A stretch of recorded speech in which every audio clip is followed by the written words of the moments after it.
আসসালামু আলাইকুম। আমার আজকের রেসিপি দেশি হাঁস ভুনা। শীতকাল আসলেই অনেকেই হাঁস খেতে পছন্দ করে।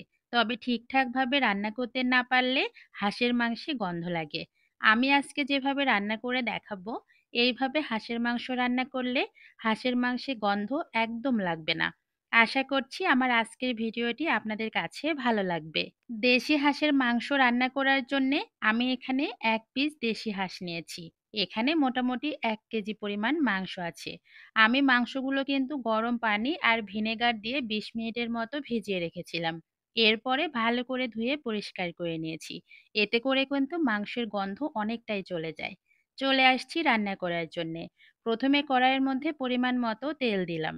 ১ কাপ পরিমাণ এখন দিয়ে দিলাম তেলের মধ্যে পেঁয়াজ কুচি। পেঁয়াজ কিন্তু খুব বেশি করে ভাজবো না। মিনিট ২ পেঁয়াজ ভেজে নিব। এরপরে আদা, রসুন, জিরা বাটা দিয়ে দিলাম ৩ টেবিল চামচ। দিয়ে দিলাম এখানে ২ চামচ পরিমাণ গরম মসলা বাটা। এখানে কিন্তু গোটা গরম মসলা ব্যবহার না করে চেষ্টা করবেন এভাবে বেটে ব্যবহার করার। তাহলে মাংসের স্বাদ ভালো আসবে আর হাঁসের মাংসের গন্ধ অনেকটাই চলে যাবে। পরিমাণ মতো দিয়ে দিচ্ছি হলুদের গুঁড়া, মরিচের গুঁড়া, স্বাদ মতো লবণ আর জিরে গুঁড়া। মশলাটা এখন মিনিট ২ কষিয়ে নিতে হবে। আর এই সময় চুলার হিটটা আমি একদম হাই রেখেছি। যখন দেখব মশলা থেকে তেল ছেড়ে দিয়েছে, এই পর্যায়ে বুঝে নিতে হবে আমাদের মশলা কষানো হয়ে গিয়েছে।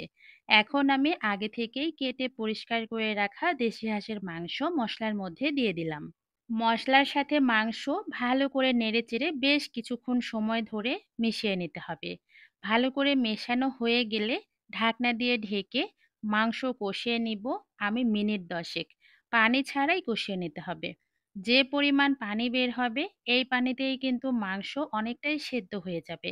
এই পর্যায়ে দিয়ে দিচ্ছি কয়েকটা আস্ত কাঁচামরিচ, সাথে একটা বড় সাইজের আলু আর ৩টা ছোট সাইজের দেশি রসুন।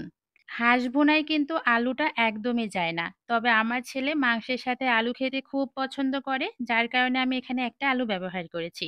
তবে আপনারা চাইলে আলুটা স্কিপ করতে পারেন। এখন আমি আবারও কষানোর জন্যে ১ কাপ পরিমাণ কুসুম গরম পানি দিলাম। চেষ্টা করবেন পানিটা যেন অবশ্যই কুসুম গরম পানি থাকে। ঢাকনা দিয়ে ঢেকে আমি আরও ১০ থেকে ১৫ মিনিট কষিয়ে নিব। আর এই সময় কিন্তু চুলার হিটটা মিডিয়ামে রেখেছি। ধাপে ধাপে মাংস কষিয়ে নিতে হবে আর একটু সময় নিয়ে, যাতে করে মাংসের এক্সট্রা গন্ধ একদম চলে যায় আর মাংস 80% সেদ্ধ হয়ে যায়। এখন লাস্টে দিয়ে দিচ্ছি ঝোলের জন্য ২ কাপ পরিমাণ পানি। পানি দিয়ে সবকিছু নেড়েচেড়ে আবারও মিশিয়ে দিলাম। ঢাকনা দিয়ে ঢেকে আমি আরও ১০ থেকে ১৫ মিনিট রান্না করে নিব। অন্য মাংসের তুলনায় হাঁসের মাংস একটু সময় নিয়ে রান্না করতে হয়, তবে এটার টেস্ট ভালো আসে। তরকারিটা হওয়ার কিছুক্ষণ আগে আমি হাফ চামচের মতো ভাজা জিরের গুঁড়া দিয়ে তরকারিটা নামিয়ে নিব। হালকা ঝোল থাকা অবস্থায় তরকারিটা নামিয়ে নিব, কারণ এটা ঠান্ডা হওয়ার পরে অনেকটাই কিন্তু ঝোলটা গাঢ় হয়ে যাবে।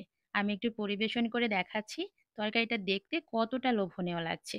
এইভাবে যদি হাঁসের মাংস রান্না করেন তাহলে মাংসে কোনো প্রকার গন্ধ লাগবে না আর এটার স্বাদ হবে দুর্দান্ত।